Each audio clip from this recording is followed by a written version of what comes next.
I thank RN for the opportunity to be here and to speak.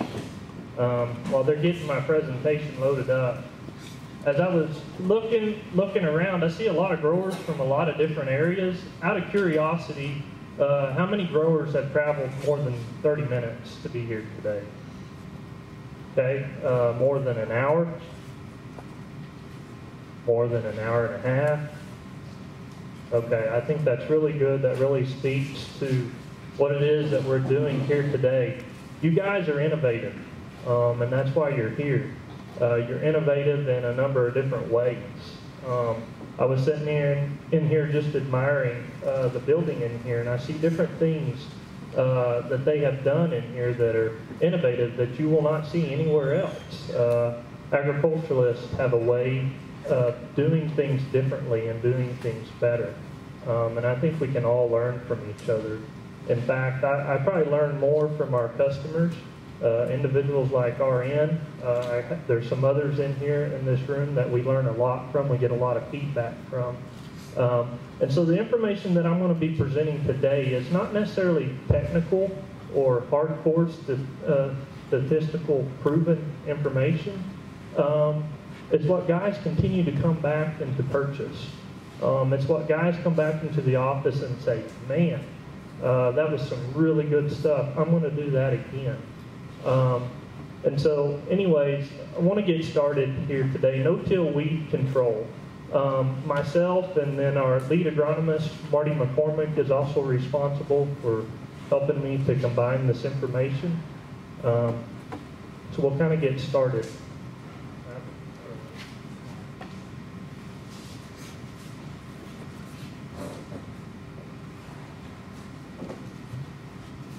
Okay, we're going to be talking about a number of different things today. First of all, we're going to talk about the full circle that we're seeing in the crop protection business, specifically as it relates to pesticides.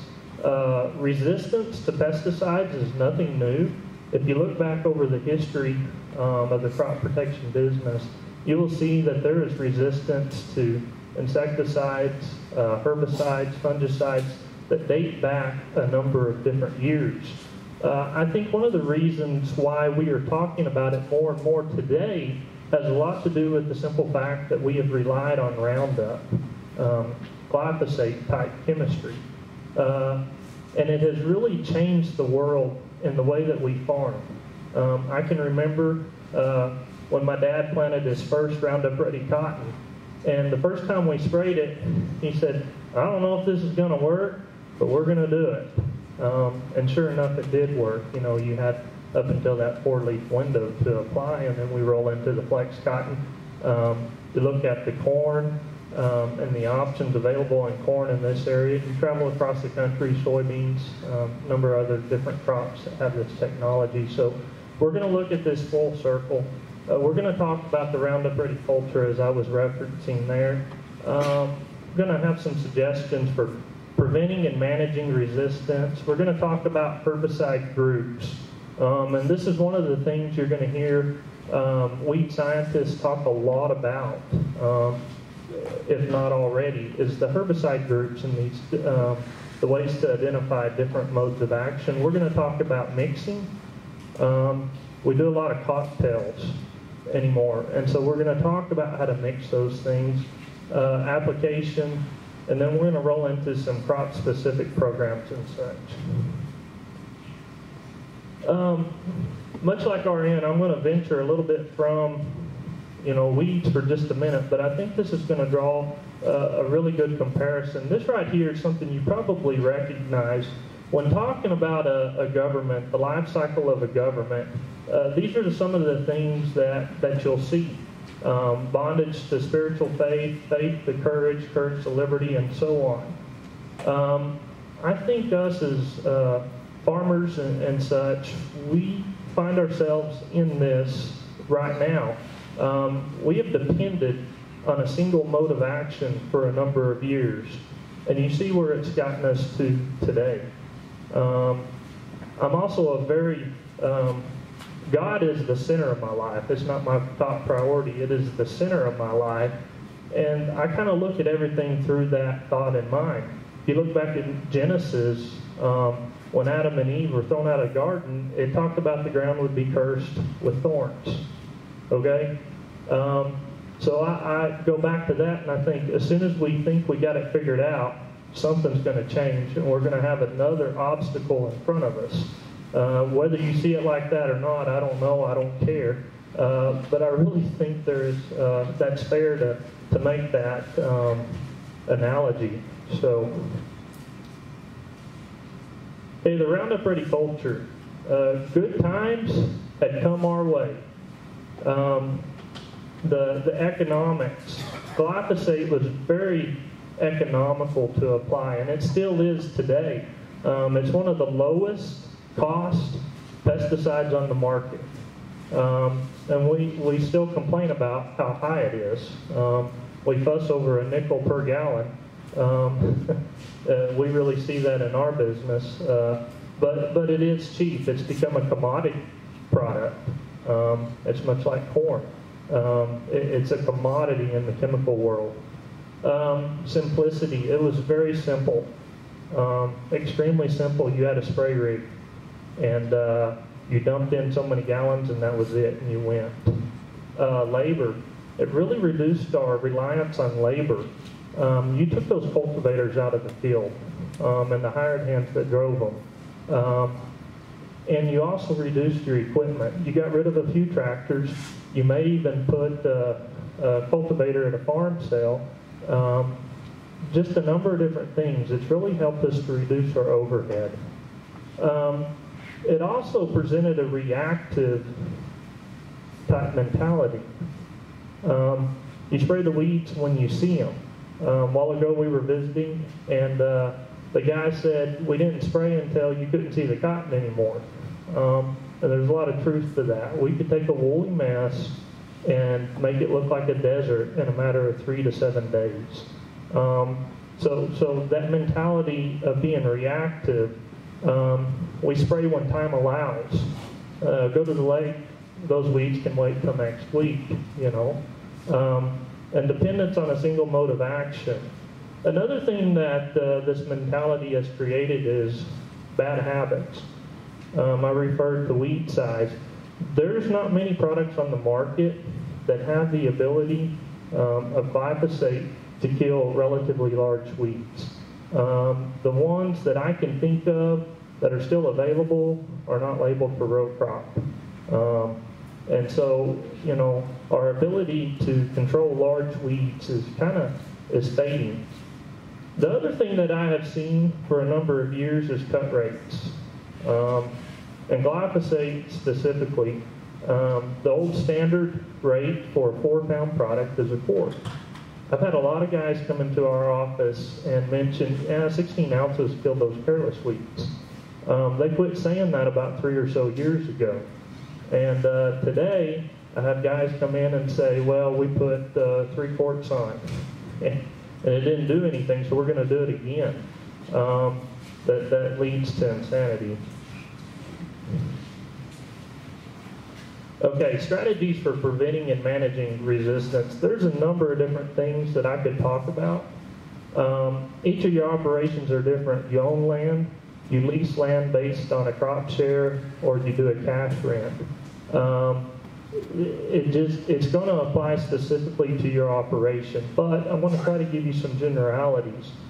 First of all, one of the things we really talk about a lot in the late winter, early spring is what if we have a crop failure?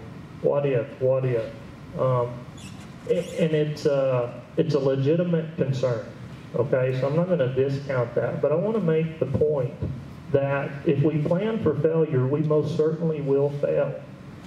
We must begin with success in mind. And so I'm going to encourage you to plan for success. The other thing that we need to do is we must be proactive. We have to combat weed pressure before it's even there. We have to be taking a sprayer to the field before there are any weeds emerged. And we'll talk more about that. This start clean, stay clean, that is not my original thought process. You've probably seen that in a number of different places. But I think that is a very simple way of putting it. we must start the crop year clean because the options over the top are limited. Integrated weed management. It's a whole systems approach, okay? Crop rotation. We got different modes of action that we can use in different crops, so it's very important that we try to do some good crop rotation. The other thing is that's very, very important, that's probably as important, if not more important, is rotating herbicide groups. We need to get as many different types of active ingredients out there as possible. Full rates, full rates, full rates, full rates, and in some cases a little bit more is very critical. Tank mix partners, we'll talk more about cocktails here in a minute, but the utilization of 2 different groups at one single application is very beneficial. And control weedy escapes and practice good sanitation of your equipment. I don't think many of you go from field to field with a plow with bindweed hanging off the sweeps. We have learned that is not a good thing to do. The same applies with our harvest equipment and things of that nature. You must clean your equipment when you go from field to field, best you can. You know, I realize there's some time restraints and things of that nature, but have that in your mind. That's one of the things that we can do. Weedy escapes. Guys, I'm not going to take the hoe out of the picture. I am going to try to take the sweep out of the picture since this is no-till. I think it's possible. But the hoe has a place. The spider rigs still have a place. We cannot let these plants go to sleep. This year is a really good picture, much like the ones we've already been seeing of the hoppers operation. You got cotton planted in the wheat stubble, and you guys know that usually looks really, really good. The thing that I want to point out here is this is a clean field. I'm not real sure what the grower did in this field. This picture I think was taken. I used this in my graduate defense, I believe. Anyways, I think it's a good illustration of what is possible and what we want our fields to look like. Okay, now we're going to dig into the different herbicide groups. Okay, this is not my creation. I want to give credit where credit is due. I got this from Texas A&M AgriLive. It's a pamphlet. This is not an exhaustive list of these groups. This list mostly applies to our area. There's some products you may see on there that you don't recognize, but a lot of the ones that we use are there. There's several different ones, some of the main ones: lipid synthesis inhibitors. Products like Assure 2, the FOPs and the DIMs, Fuselade's a FOP, Assure 2 is a FOP, and then you got your DIMs like Clethodim, which is Select Max, things of that nature. ALS inhibitors, Staple is in that list. Staple is an ALS inhibitor. It's kind of in a, and there's different categories of all these. This is more of a simplistic, but it's a little different than some of the others. Products like Ally, that you may know for wheat production. It's a sulfonyl urea. You got group 4, your growth regulators, your 2,4-D, your dicambas, Tordon, things of that nature. 5 and 6, photosystem 2 inhibitors. This is going to be your atrazines, caparol. Those are trizines. The unique thing about photosystem 2 inhibitors that I really like for our area is the fact that you have atrazine and you have caparol, group 5. And then if you look down at group 7, a couple other really common products that we use, diuron and cotaran. And so this is a really neat group, especially for cotton production. Really good opportunity to rotate some chemistries. Photosystem 1, that's where your paraquat is. Paraquat kind of explodes the cells on the plant. It's very effective. Got 8 and 15 shoot growth inhibitors. That's where your Warrant and dual and outlet products come into play. Aromatic amino acid, that's where your glyphosate is found, group 9. And then you have group 10, which is where Liberty is found. PPOs have become very popular in our area, kind of an alternative to the gramoxone to some degree. They're somewhat similar in their capabilities, yet still different naturally. But you have AIM, Spartan for sunflower guys, Valor, which we're going to talk quite a bit about today. And then another one, I believe Sharpen should be in that list as well. A really good product, relatively new to the market, has been very effective. Your root growth inhibitors, that's where your Traplan and Prowls come into play. And I want to remind you, don't discard the yellows in your programs. You're kind of limited in a no-till situation, primarily to pendimethalin, and more specifically to the Prowl H2O probably works better because of the nature of the product. And then your pigment synthesis inhibitors, products for you corn growers like Callisto, Lotus, Impact, Balance, some very effective products that we have been utilizing quite often. I want to show you on these labels, not all the labels have began to adapt this group labeling format just yet, but you are seeing it on some of the main manufacturer labels, Bayer, Monsanto, Syngenta, FMC, BASF, all these labels that are represented up here. You have near the top, like on the Sharpen label, you see group 14. And then if you look at the Solstice label, it's groups 14 and 27, I believe. It's a combination of a product called Callisto and a product called Cadet. Cadet in our area is probably a little better well known as Blizzard. Okay, mixing order. Order absolutely matters. Some of you have found this out the hard way. There's been thousands of dollars dumped on the ground, and not over, a number of different situations, in individual situations. Our spray rigs are relatively large. The tank capacity is large. We can put a lot of money into one tank. You must take time to prepare your mixing order correctly. And these are some suggestions on the process of doing that. You need to fill your tank approximately half to 3/4 full.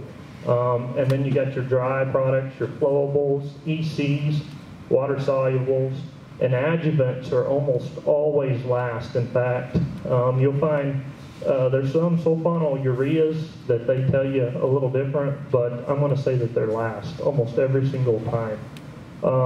And then you want to top off the tank, and you want to agitate until empty. Some of you may have also found this out the hard way with products like atrazine and Direx. You don't let them sit. It becomes a major problem. Okay, there's a number of different resources. Some of the labels are very clear on this and very helpful. Others are extremely vague. And so there's some other things that we rely on. There's a really cool app that we utilize as a company quite often. It's called Mix Tank by Precision Labs. Okay, this app is probably not foolproof, but all the examples that we have pulled on it and kind of examined and checked out seem to be accurate. And so if you take a look at this, you pull this app up and it's got a tank mixing guide. As you can see there, you've got your herbicides, fungicides, insecticides, adjuvants, nutrients. You can go through and select a number of different products. And as you can see on that second one right there, I'm doing a mix of Valor, Banville, LV6, and glyphosate. And so that's the process. I'm getting started by checking through. Okay, now the next thing, the third one there that you see is a disclaimer. There's always a disclaimer about anything that you do. But you should always read that and pay attention to it. For the most part, it's going to say the same thing. And then it'll spit out your mixing order. The next thing that you can also do with this app that is really cool for you to use on the spray rig, I know a lot of you guys have a number of different methods of doing that. Some of your equipment is capable of taking care of this, but for those that it's not, you can utilize this app to record application and such, all the information that TDA would like to see if they come out to check you. Okay, there's two different terminology here that I think most of you probably realize and understand, but I kind of want to touch on it for just a minute. Tolerant versus resistant. These definitions were provided by the Weed Science Society of America. Basically, tolerant is a plant that has always had some variability in control. Okay? Sometimes we kill it, sometimes we don't. It's somewhat tolerant to the herbicide that's being applied. Resistance, on the other hand, is a weed that you used to have complete control over that you no longer do. Two different things right there that are somewhat important to pay attention to. Okay, herbicide failure. There are a number of different factors. Coverage. Water doesn't kill anything. Yes, it does. And some of you are beginning to figure that out. I know here just a few years ago, I became a proponent like with glyphosate running like 5 gallons to the acre. Through the drought, we saw some different results. We got up to some higher carrier volumes, and we saw better overall kill. And the idea behind this is coverage. Water doesn't kill anything, but coverage does. And so that's the idea. You need good coverage, and you need good nozzles to accomplish that. Adverse environmental conditions, we cannot do anything about this. It's just the way it is. Heat, wind, rain, even cloudy days can be change things up a little bit. Improper mixing or calibration. Of course, calibration naturally, if you get it too thin, not going to work. But mixing can also be a problem. Some products can tie the other ones up. You may not get cottage cheese in the tank, but they won't work as effectively. They antagonize each other. Okay? There's a whole lot more than that. I can guarantee you that. You know that all too well. But let's say that the product that we're spraying, which is relatively common, is about 90% effective. You still have 1 per square foot. That is probably going to be a failure. And I say that to illustrate we need to put a number of different products out to take care of these, take care of this. These products, typically are 95 to 99% effective. A lot of cases you'll see 100% control, but you're not always going to see that. And so when you come, when you look at your stuff and you say that product didn't work, yeah, it did work. You just may not have gotten 100% activity out of it. A good way to convince yourself of a product is skip a spot, especially with the residual. If you're curious how good your money is that you're spending on a residual, skip a spot. You will prove it to yourself. Application timing. This is becoming a season-long mindset. I have a good friend that has a similar business in north central Kansas, and we communicate a lot, just kind of bouncing ideas off and just kind of interested to see what's going on in a different part of the country. And one of the things that they have done in his particular area for a number of years is they do a fall burn down. And not even just a burn down, but also a residual application. Sometimes there are not even weeds up, and they're applying products like Dual and Atrazine as a fall residual program. And so I think we kind of need to start moving into that mindset. This is season long. Just because the crop is no longer growing, we need to go ahead and start focusing on weed control for the up and coming season. Late winter, early spring applications at planting. The thought of spraying in front of the planter, with the planter, or behind the planter, I'm going to say with the planter is not a good idea for a number of different reasons. It doesn't seem as if we get as good as control with that. Behind the planter is really good because after you pass through with that spray rig, you're not going to disturb that soil again. So you leave a nice blanket of residual activity there. The thing that RN brought up to me the other day as we were kind of talking about some of this is he said, if you spray in front of the planter and you get rained on after you plant it, but you haven't had time to come back and spray it, at least you got your herbicide down. Does that make sense? You know, so you got your herbicide out, you get rained out just shortly, or you got rained out of the field as you were planting, you're in pretty good shape there. Your early post, mid post, and lay-bys. The triggers for application timing, and there's a number of different things. This is going to be crop specific. It's going to be farm specific, grower specific, but in general, you need to be scouting your fields. You need to walk out there. Just because you can't see the weeds doesn't mean that they're not there. Weed pressure and or size and crop stage can be some of the trigger factors as well as you're scouting. A lot of these products like corn, for example, you can't go past B7 with a number of different products. And you really got to pay attention to that. You got to be very timely.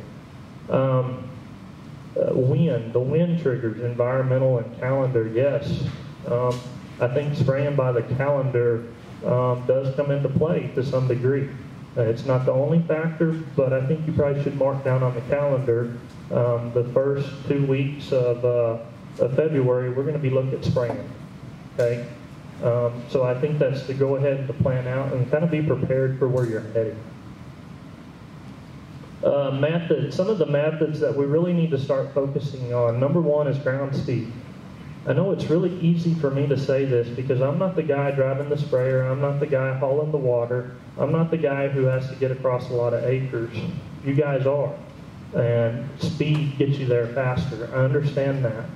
But sometimes the difference between getting a keel is going to be your ground speed. We really need to slow those rigs down as much as absolutely possible. Gallons per acre, I referenced this a while ago. I want to say that a base gallons per acre anymore needs to be about 10 gallons. And again, I know that's hard. That means you haul more water, you waste a lot of time. The bottleneck in spraying is your fill-ups. A lot of these products, we're going to even talk about 15 and 20 gallons. And I know that's hard to swallow, but sometimes it's going to be the difference in between a hit or a miss. Nozzle selection is extremely important. And then we have a number of different pieces of equipment that are available to us that I think they all should be in your arsenal to some degree. Naturally, we're still going to have our big boom sprayers. That's not going to go away. Drop nozzles could be pretty effective. Some of you who have ran drop nozzles before know that they can be a pain, but they certainly do have a use and a fit. I think you ought to have them on hand and be prepared to use them when needed. Rope wicks. I've seen a number of different rope wicks running around here, and they've been relatively successful, believe it or not, with some products that absolutely shocked me, paraquat being one of them. I don't understand it. I don't know how paraquat is working in a rope wick, but I'm here to tell you it is, and it's been a very effective tool. Hoods. There were a lot of hoods at farm sales over the last 15 or so years. You probably need to have one back on your place because you may need it. And we're not going to rule out a hoe hand here and there to get some of those escapes that are out there. This picture here is a field that had a rope wick ran through it.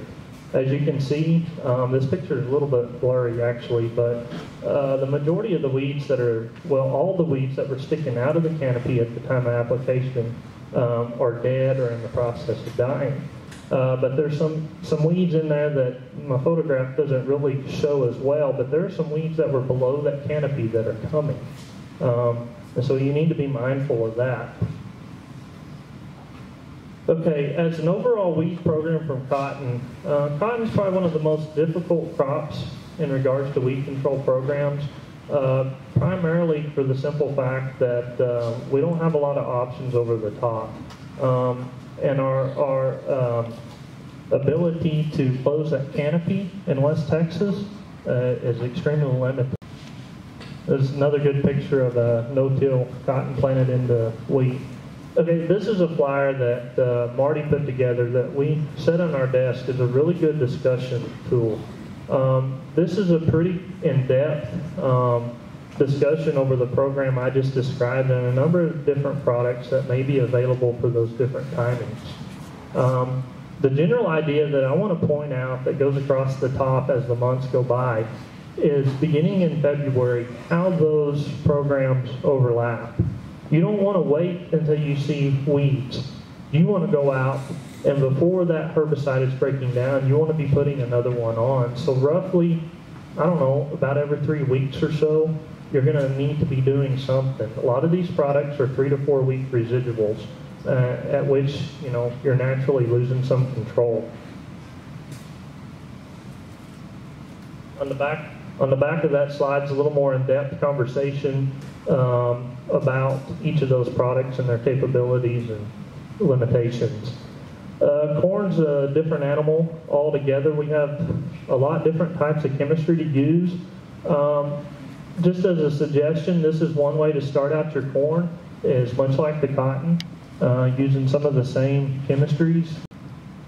Moving into sorghum, again, we're kind of starting out the same. Sorghum at planting is very similar to what you can do with corn, although you can't use that balance flex type of chemistry, it will not work. You will have major problems. Something that I should mention about Outlook and Dual are essentially related. They're in the same class of chemistries.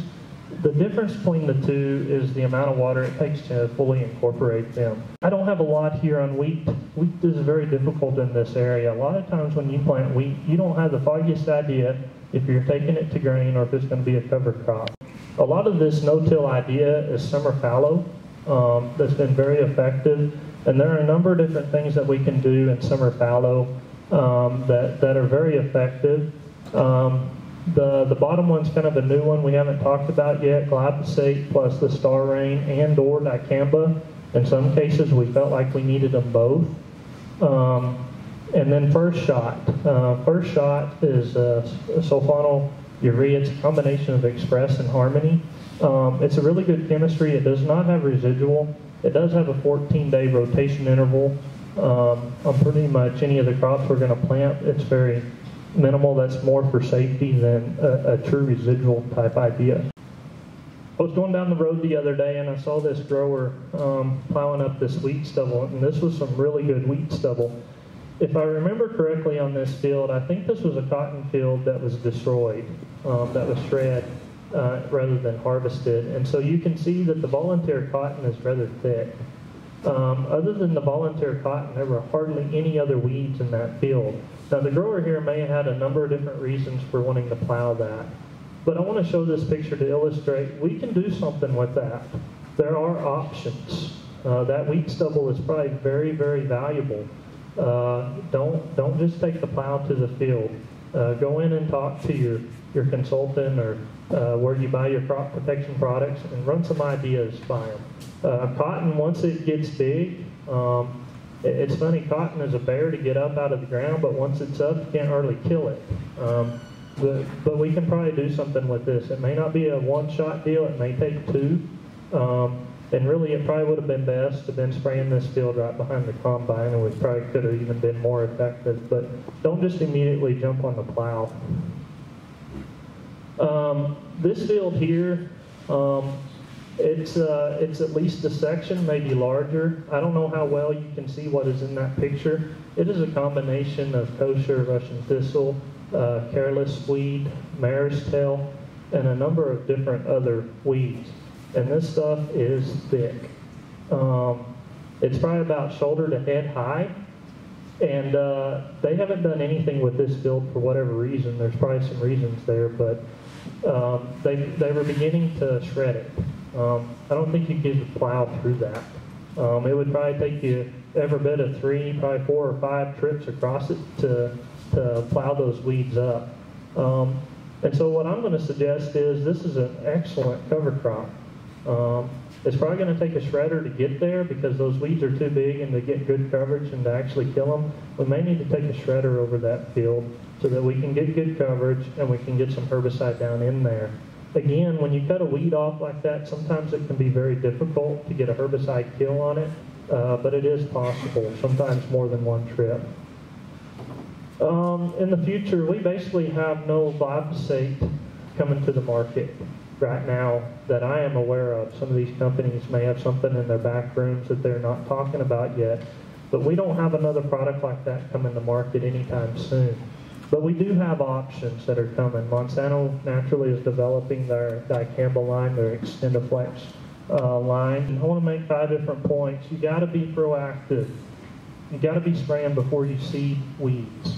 You can't wait until you see them. You've got to be proactive.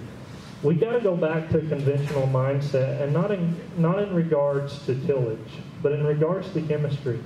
I can remember growing up that we banded behind the planter.